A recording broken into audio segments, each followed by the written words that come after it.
তোমরা আমার ছবি দিয়া আর ব্যানার টাঙ্গাইবা, সাইনবোর্ড করবা, নৌকার প্রতীক দিবা, নৌকার প্রতীক দিয়া করবা রাজভোট ছাড়বো না, নির্বাচন মানবো না, রাজভোট ছাড়বো।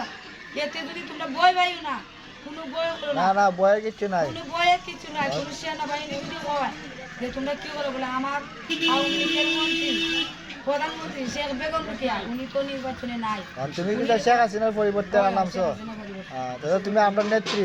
নেত্রী তাহলে তোমরা দেখতাই না নি তোমার নেত্রী। অবশ্যই আমরা নেত্রী। এখন তো তুমি এখন ভাইস চেয়ারম্যান। তুমি এটা রাখো, হ্যাঁ এটা রাখো ভাইস চেয়ারম্যান। প্রধান চেয়ারম্যান তো হইলো তোমার শেখ হাসিনা, পরিবর্তে হইলো তুমি।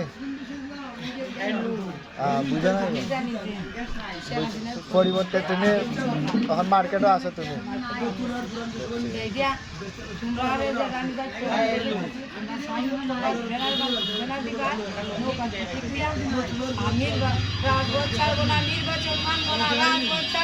ইনশাল্লাহ ঠিক আছে। এখন অন্য করো হয়ে যাও, সব বাজারে সব করে হয়ে যাও।